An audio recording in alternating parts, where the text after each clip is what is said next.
सर्व HOD यांना सर्वांना वंदन करून मी माझे 2 शब्द सुरू करतो. खरं तर कॉलेजनं भरपूर काही दिलेलं आहे, खूप काही मिळालेलं आहे आणि त्याचबरोबर बरेच जण आपापलं करिअर घडवून बसलेत.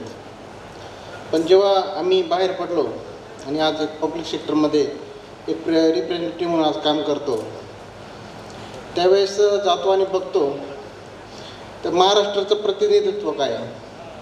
ज्यावेळेस आम्ही मीटिंग अटेंड करतो, 100 जर आमचा स्टाफ असेल त्यात महाराष्ट्राचं मला 2, 3, 4 व्यक्ती दिसतात आणि बाकी सर्व इतर ठिकाणाहून दिसतात. म्हणजे एकंदरीत मला असं म्हणायचं आहे की पब्लिक सेक्टरमधलं आपलं रिप्रेझेंटेशन हे महाराष्ट्र लेवलवर खूप कमी आहे.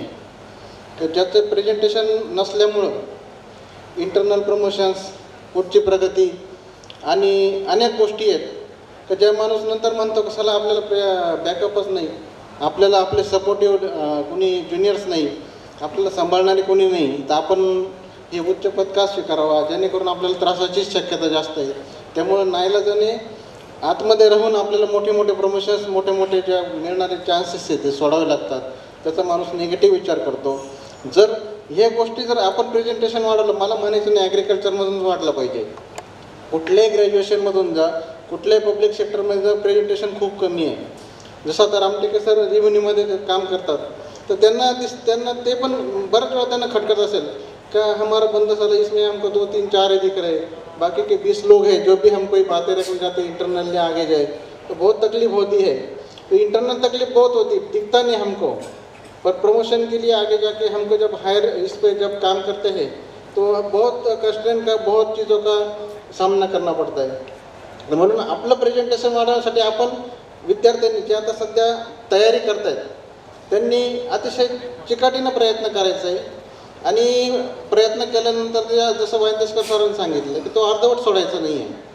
पूर्ण तयारीनं आपल्याला एकदा जर तुम्ही सुरू केलं ते सोडू नका, कारण अभ्यास करता करता तुम्ही अशा एका टप्प्यावर एकदा पोहोचता तर तिथं ती परीक्षा जर तुमची पास व्हायला लागली, तुमची पहिली परीक्षा पास झाली की तुम्ही समजून घ्यायचं की मी आता कुठंतरी सिलेक्ट होणार आहे आणि अजून 1 वर्षामध्ये तुम्ही जितकं जास्त मेहनत कराल तितक्या पुढच्या पदावर तुम्हाला जॉईन होण्याची संधी मिळते आणि तुमचं करिअर घडतं. त्याच्यामुळं जी परीक्षेची वेळ असते त्यावेळेस जो अभ्यास केलेली चिकाटी ही तुमचं अचिव्हमेंट होईपर्यंत सोडू नका. आणि आम्हाला इथं जे बोलवलं आणि म्हणजे कॉलेजतर्फे अजून कॉलेजबद्दल मी एक फेरफटका मारला. ज्या काही सामान्य अडचणी असतात शेतकऱ्यांच्या त्याच्याविषयी चाललेले रिसर्च हे अतिशय महत्त्वाचे असतात. 3 गोष्टी मी बघितल्या जीवनामध्ये. म्हणजे आत्ता कांदा म्हणजे पोस्ट हार्वेस्ट टेक्नॉलॉजीमध्ये कांदा काढल्यानंतर कापण्याचं फार मोठा प्रॉब्लेम आहे. तर त्याचा रिसर्च आपल्या इथं चालू आहे आणि ते लवकरच डेव्हलप होईल. बकानी सर त्या प्रोजेक्टवर काम करत आहेत. तर मला एकदम आनंद वाटला, कारण कांदा काढल्यानंतर त्या शेतकऱ्याला काय त्रास होतो, कटिंग करण्यासाठी किती लेबर चार्जेस द्यावे लागतात आणि कमी वेळात जर कटिंग नाही झाली तर वातावरण खराब असल्यानंतर किती नुकसान होतं.